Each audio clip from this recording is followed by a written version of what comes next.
안녕하세요 여러분. 제가 어저께 유튜브 게시판에 가을에 열릴 오프라인 워크숍에 대한 내용을 공지를 드렸는데 많은 분들이 좀 더 자세한 내용을 알고 싶어 하시고 또 게시판 안 보시는 분도 있잖아요. 그래서 제가 따로 이 영상을 오늘 만듭니다. 그리고 이 워크숍에 또 목표가 있을 거 아니에요. 근데 이 부분에 대한 거는 사실 워크숍을 참가 안 하시는 분들도 반드시 알아야 될 내용이기 때문에 오늘 내용을 잘 들으시고 참가를 못 하시더라도 이 목표에 따라서 여러분 스스로 한번 진도를 나가 보세요. 물론 이제 와서 저랑 만나서 얘기를 주고받으면 좀 더 맞춤식으로 일할 수 있겠죠. 그래도 뭐 굳이 안 오셔도 오늘 내용만 잘 이해를 하시면은 할 수 있어요. 그래서 잘 판단하시면 될 것 같아요. 자, 목표는 조금씩 바뀝니다. 왜냐면은 시장 상황이 달라지기 때문에 그래요. 그래서 제가 한 2년 전에 강남역에서 여러분들하고 처음 만났을 때 그때 이런 식으로 장사하세요 한 그 내용하고 지금 2022년 이제 23년을 바라봐야 되잖아요. 지금하고 또 상황이 많이 바뀌었습니다.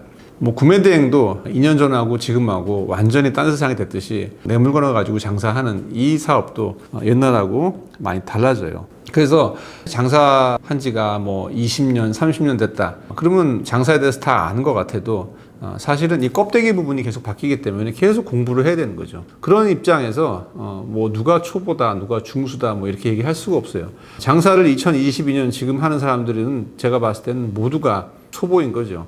근데 이렇게 껍데기가 계속 바뀌어도 불변하는 원칙이 하나 있단 말이에요.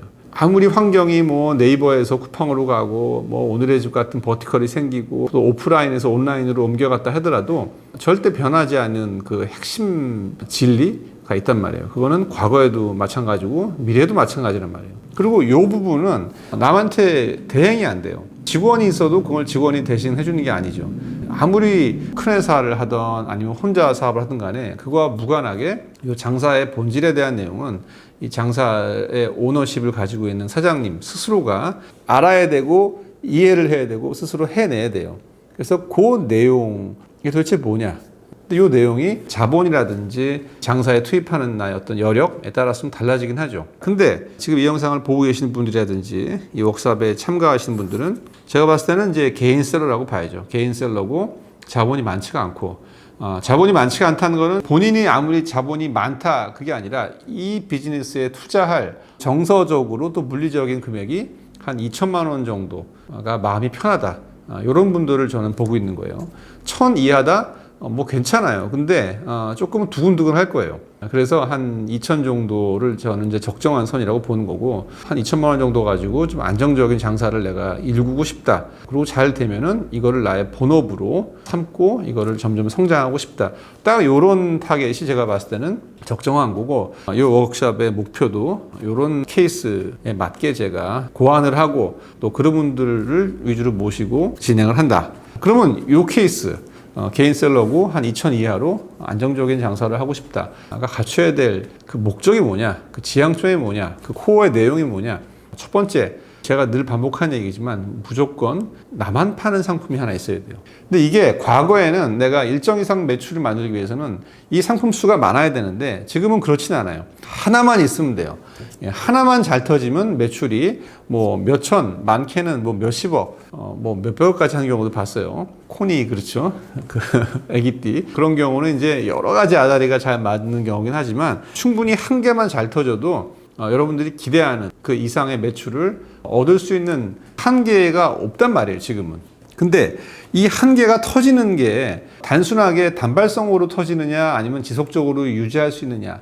지속적으로 유지가 되려면은 얘가 브랜드가 돼야 돼요. 하나만 터지면 대박 난다. 이런 환경은 지금 우리가 조성이 됐지만 거기에는 조건이 첫 번째 여러분만 파는 상품이어야 되고 거기서 더 나아가서 이게 소비자들 사이에서 브랜드로 인지가 될 수 있는 상품이라야만 넥스트가 있는 거죠.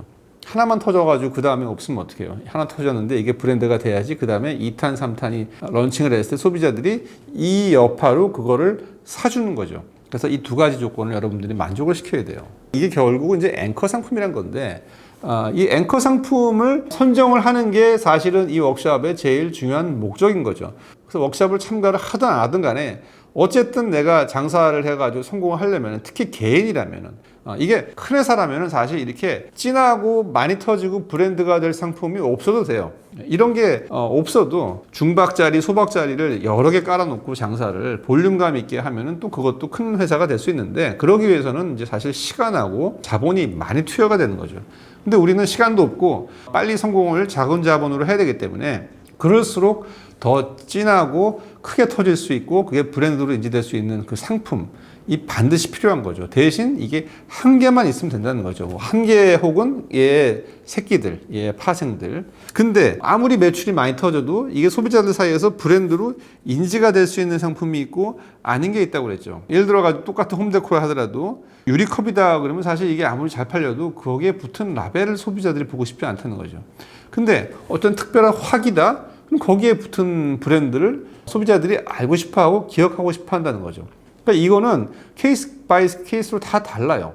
물론 이제 이거를 조금 더 파고 들어가면은 이제 거기에 약간 넘사벽이 있냐 없냐로 소비자들이 이거를 인정해주고 안 해주기도 하죠. 그러니까 넘사벽이라는 거는 어떤 그 디자인적인 면에서 디자이너가 뒤에 있는 것처럼 가상적으로 보인다든지 그런 측면에서 약간 넘사벽이 있다든지, 디자이너는 이제 민간인이 아니잖아요. 그러니까 민간인스러운 차원에서 조금 세련된 거를 모아서 판다. 이거는 브랜드로 인정을 안 해주는데, 어떤 디자인 방향성이 일관성이 있고 그 일관성이 일반인이 아니라 어떤 디자이너스럽다. 그러면 또 브랜드로 인정을 해줘요. 그 다음에 이 넘사벽이 또 기능 차원에서 넘사벽이면 또 그것도 브랜드로 인정을 해줘요. 뭐 조금 더 개선되고 조금 더 빨라지고 뭐 편해지고가 아니라 그 뒤에 어떤 일반인이 근접하지 못할 어떤 기술이나 특허가 있는 것처럼 가상적으로 보이면 또 그것도 브랜드로 인정을 받는다는 거죠.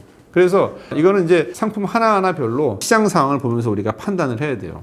이게 브랜드로 인정을 받는 성질인지 아닌지도 여러분들이 반드시 알아야 되고, 물론 이제 이거가 터질 때 매출이 제대로 터지면 진짜 많이 터질 수 있는 상품이어야 하는 거고, 생활용품이라 하더라도 수납함이라든지 뭐 정리 뭐 이런 것들은 그게 아무리 많이 팔려도 한계가 있죠. 그리고 볼륨이 되게 낮죠, 이 객단가가. 근데 뭐 쓰레기통이라든지 설거지할 때 놓는 그 게스통이라든지 이런 것들은 사실 터지면은 몇십억까지 터지는 아이템이잖아요, 개인 셀러가. 그런 사례가 우리 주변에도 많고. 그러니까 아이템을 하나하나 잘 봐야 돼요. 이 두 가지 요건을 충족하느냐 없느냐. 그럼 이 물건을 어디서 찾느냐? 여기도 요령이 있단 말이에요. 이런 아이템을 눈 감고 뭐가 좋을까, 뭐가 브랜드가 되고 뭐가 매출 터질까 아무리 생각을 해도 절대 이런 건 안 나와요. 이걸 찾는 요령은 무역의 요령과 일치하는 건데, 무역상의 원리가 뭐냐면요, 지구상의 바다와 어떤 국경을 통해 가지고 뭔가가 좀 진입장벽이 있잖아요. 일본이나 한국이 이렇게 붙어 있다 하더라도 지리적으로 그게 국경이 다르기 때문에 일본에서 일어나는 일을 우리가 잘 모른단 말이에요. 그래서 이 갭이 존재한단 말이에요. 그래서 여기서 흔한 거를 흔하지 않은 데다가 갖다 파는 게 이게 무역이잖아요. 여기다 이제 배수를 더 붙여서 파는 거죠. 비싸게 파는 거죠. 실크로드도 뭐 다 그렇게 생긴 거고. 그러니까 이게 단순한 원리 같은데 아직도 이게 워킹한단 말이에요. 시장 카테고리별로 우리나라 시장이 지금 있잖아요. 그럼 우리나라 시장이 이 전 세계 중에서 위치하는 그 서열이 있을 거란 말이에요. 이 수준이. 이 전 세계 시장을 우리가 쭉 이렇게 사다리를 세웠을 때 한국 시장이 지금 이쯤에 위치한다. 그럼 우리나라보다 더 앞선 나라들이 이만큼 있을 거 아니에요. 그러면 우리나라보다 앞선 나라에서 잘 팔리는 물건들을 찍어서 우리나라보다 더 못 사는 나라에서 이거를 소싱을 해서 여기다 파는 거예요. 그러니까 수준은 높고 가격은 싸니까 당연히 팔리는 거죠. 이게 어떻게 보면 무역의 아주 스탠다드한 진리인 거예요. 한국 시장의 수준이 전 세계에서 이렇게 높다? 그러면은 우리나라보다 앞선 게 되게 적겠죠. 그러면 이거는 사실은 이런 카테고리는 장사하기 어려운 거예요. 그래서 개인 셀러가 이 앵커 상품을 찾기가 쉬운 카테고리는 전 세계의 수준을 이렇게 나래비를 쭉 세웠을 때 한국이 시장에 지금 위치하는 이 수준이 조금 중간이나 요 밑에 있는 그런 카테고리가 쉬운 거예요. 예를 들어 가지고 가드닝이다. 되게 낮죠. 근데 우리나라보다 더 높은 소비 수준을 가지고 있는 나라들은 되게 많단 말이에요. 그러니까 한국에서 못 본 물건들, 앞으로 잘 팔릴 물건들이 엄청나게 많은 거죠. 이만큼 룸이. 그리고 이거를 못 사는 중국이나 인도에서 소싱해가지고 파는 거. 이게 기본적인 원리예요. 근데 이제 여기에 하나 조건이 더 붙는 게 뭐냐면은, 제가 늘 강조하지만 어떤 앵커 상품을 여러분들이 그걸 선정하든 간에 그 앵커 상품을 이거를 파는 여러분이 잘 알고 좋아해야 돼요. 뭐 똑같은 얘기죠. 좋아해야지 잘 알게 되는 거고. 왜냐하면은 뭐 누가 추천을 해줘가지고 뭐 제가 추천했든 뭐 누가 추천하든 간에 이거 무조건 팔리니까 파세요. 그래서 팔았단 말이에요. 그래서 잘 팔렸어. 그래서 브랜드가 됐다고 쳐요. 근데 여러분이 거기에 대한 인사이트가 없고 이걸 좋아하지 않기 때문에 더 공부할 기도 싫고 공부할 방법도 모른다. 그랬을 때는 이제 경쟁이 붙었을 때 더 치고 나갈 그 여지가 없는 거예요. 아무리 여러분들이 뭘 잘 판다 하더라도 그게 잘 팔리면은 경쟁자가 따라 붙고 여러분들 한 거를 잘 분석을 해서 장단점을 보완을 해가지고 이제 경쟁이 온단 말이에요. 그러면 여러분들은 걔네보다 더 세련되고 더 앞선 물건들을 또 런칭을 해야지 이 브랜드가 유지가 되는데 여기에 대해서는 내가 전혀 인사이트가 없고 뭐 취미가 없으면 바로 못 꼬라지는 거죠. 그래서 내가 잘 알고 내가 좋아하는 카테고리에 한다. 이 앵커가. 이 얘기 상당히 중요하다고 제가 많이 반복을 했죠. 사실 이제 워크숍을 하면은 제가 뭐 숙제해온 거라든지 뭐 얘기하는 거라든지 쭉 보면은 이분이 사실 이 물건을 할 분인지 잘할 분인지 안 할 분인지를 알죠. 그 내용을 봐서도 알고 딱 보면은 또 이 관상이 있단 말이에요. 그래서 청소용품 잘 팔게 생겼다는 게 보다는 그 파동이 그런 분이 또 유형이 있고 또 어떤 분 딱 보면은 무조건 화장품으로 대박날 또 상이 있어요. 이건 어떤 그 무슨 원리가 있는 게 아니라 제가 워낙 수많은 샐러드를 보다 보니까 이게 유형들이 보이더라고요. 그래서 워크숍 오시는 분들이 이런 얘기 되게 좋아해요. 물론 틀린 경우도 있지만 거의 대부분 적중한다 그거예요. 그래서 나랑 어울리는 물건을 팔아야 돼요. 그래서 오프라인 워크숍의 제일 중요한 목적은 이 앵커 상품을 선정을 하는 거예요. 단 하나의 품목이라도 어떤 앵커 상품으로 내가 브랜드로 성장을 할 건가 이거를 정하는 게 제일 중요한 거고 그 다음에 중요한 게 이거를 어디서 소싱을 할 거냐 어디서 내가 이거 수입을 할 거냐 누가 이걸 만들고 있느냐 이거를 찾는 것 이걸 찾는 방법을 또 배우는 거 이게 제일 더 중요한 거고 이거를 찾았다 한들 여기서 끝난 게 아니야 이제 시작이에요. 안 준단 말이에요. 이렇게 매력적인 물건을 만드는 공장은 대부분의 콧대가 세고 경쟁이 심하고 바빠요. 근데 이거를 소량으로 수입할 것 같이 보이는 개인 셀러한테 흔쾌하게 팔 거냐 그리고 판다고 한들 여러분들이 원하는 조건 여러분들한테 유리한 조건으로 그들이 과연 해줄 거냐 뭔가 컬러를 바꾸고 뭐 사이즈를 바꾸고 싶은데 공장 입장에서는 그냥 있는 거 팔고 싶지 거기에 뭐 이렇게 시간 들여가지고 이것저것 바꾸는 게 상당히 귀찮은 일이에요. 물량이 아주 크면 몰라도 이런 것들을 잘 이렇게 구슬려가지고 이끄는 방법 이런 것도 사실 엄청나게 중요한 이 소싱의 노하우인 거죠. 그리고 이런 좋은 공장과 좋은 물건 이런 거를 소싱하는 그런 경험을 가진 이런 정보들이 사실 없습니다 우리 주변에. 그래서 이런 것들이 사실 가치가 있는 정보들인 거죠. 그래서 이거를 잘 소싱을 했어요. 그 다음에 이제 이거를 어떤 브랜딩을 해서 어떻게 어디다가 팔 건가 어떻게 나를 전개시키면서 이거를 성장시킬 건가 그 다음에 이 포지셔닝을 어떻게 확장시킬 것인가 이런 것들한 내용을 배우는 게 워크숍의 목적이에요. 그래서 총 이제 3번 우리가 오프라인에서 만나요. 4시간 뭐 4시간보다 훌쩍 넘기는 경우가 많은데 첫 번째 시간에는 오늘 제가 설명드린 이 이야기를 조금 더 디테일하게 세부적인 내용을 다 더해가지고 좀 완성도 있게 설명을 드리는 거고 그 설명을 잘 듣고 여러분들이 이제 숙제를 해와야 돼요. 이제 숙제를 내줄 거예요. 그러면 그 숙제를 가지고 두 번째, 세 번째 저랑 이야기를 하면서 앵커 상품과 그거를 소싱할 수 있는 이 공장으로 점점 좁혀가는 거죠. 개인별로 저한테 숙제를 얘기해 주시고 제가 거기에 대한 피드백을 드리고 가이드라인을 드리고 한 번에 4시간 이상씩 해서 한 명 한 명 돌아가면서 끝을 보는 거죠. 그래서 마무리를 짓고 그래서 3번째 워크숍까지 끝나면 또 숙제를 내드리겠죠. 그때는 조금 더 구체적인 숙제인 거죠. 그래서 어떤 상품을 어느 공장한테 이제 알아봐라. 그럼 여러분들이 워크숍에서 배운 내용대로 알아보고 코테이션 받고 MOQ 조정하고 그 결과물을 가지고 저랑 만나는 거예요. 1대1로 만나서 그때부터는 되게 실무적인 얘기겠죠. 공장이 A, B, C가 있는데 어디로 할까요? 그럼 여기로 하고 가격은 어떻게 정하고 MOQ는 이렇게 하고 이쪽에서 요구하는 조건들이 이렇게 나오는데 거기에 대한 카운터 오퍼는 이렇게 하고 그래서 아주 구체적인 내용들을 저랑 만나서 바로 돈 내기 직전까지 성금 보내기 직전의 단계까지 저랑 끝을 내고 여유가 있으면은 제가 브랜드도 져주는 경우도 있고 이거는 이제 뭐 개런티는 아닌 거고 상품이 좋고 진짜 막 장래가 촉망되면은 아이디어가 막 나와요. 제가 장명도 잘해요. 그래서 브랜드도 짓고 또 어떤 식으로 팔지 그런 마케팅에 대한 얘기도 나누고 그래서 그런 재미있는 1대1 컨설팅이 상당히 많아요. 근데 저도 사실 이 워크숍 하는 게 되게 기가 많이 빨리는 일이긴 한데 반짝반짝하는 아이디어 상품들, 반짝반짝하는 그런 비즈니스 플랜들을 보면은 저도 좋은 기운을 얻는단 말이에요.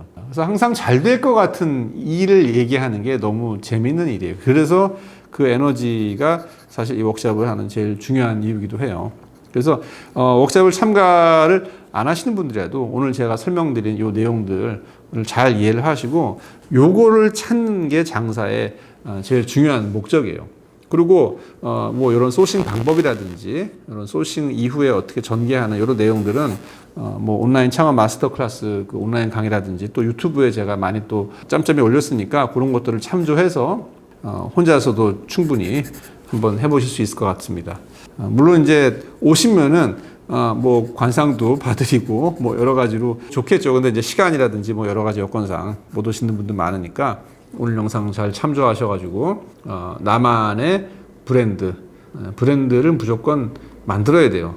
작던 크던 간에. 그리고 그게 뭐 매출이 많이 터진다 안 터진다 이게 중요한 게 아니에요. 이 브랜드가 소비자들이 기억할 만한 가치가 명확하면은 사실은 이거는 시간 문제예요. 시간 문제고 여러분들이 또 이것저것 사업을 하시다 보면은 이 브랜드란 테두리 안에서 상품을 추가한단 말이에요. 그럼 그 중에서 또 터지는 게 생기면은 그 매출은 또 금방 올라가요. 이 브랜드가 씨앗이 브랜드로서 인정을 받을 그럴 종류의 브랜드인가가 아닌가가 사실은 제일 중요한 거고 거기다 어떤 물건을 꼽느냐 하는 거는 그 다음 약인 거죠. 근데 그 처음 꽂는 물건이 매출 폭발력이 있으면은 이 시나리오가 빨리 현실화 되겠죠. 근데 거기에 꼽는 물건이 매출 폭발력이 낮으면은 이게 좀 지루한 장사가 되는 거예요. 그래서 많은 분들이 개인 셀러들이 이게 지루하면 중간에 또 포기를 한단 말이에요. 그래서 제가 아까 처음 설명드린 대로 매출 폭발력이 높고 그러니까 터지면 많이 팔릴 수 있는 종류의 상품이어야 되고 이게 브랜드로 인정받을 수 있는 상품 그리고 여러분만 소싱하는 소싱처에서 사와야 되고 그 다음에 여러분들이 잘 알고 좋아하는 상품이어야 한다. 그래서 이 조건을 갖춘 거를 찾아서 전이해를 하라는 거죠. 제가 댓글창에 제 이메일 주소 넣을 테니까 거기다가 신청해 주시면 저희 직원이 개별적으로 연락을 드려서 그 다음 스텝에서 설명을 드리겠습니다. 선착순으로 마감을 하지만 워크숍에 참가하기 위해서는 여러분들이 제출해야 될 서류가 있거든요. 그래서 그 내용을 보고 이 적합도하고 이 선착순을 다 감안해 가지고 저희가 선별을 하니까 아직 늦지 않았으니까 지원을 해 주시기 바랍니다. 오늘 영상 여기까지 하겠습니다. 여러분 고맙습니다.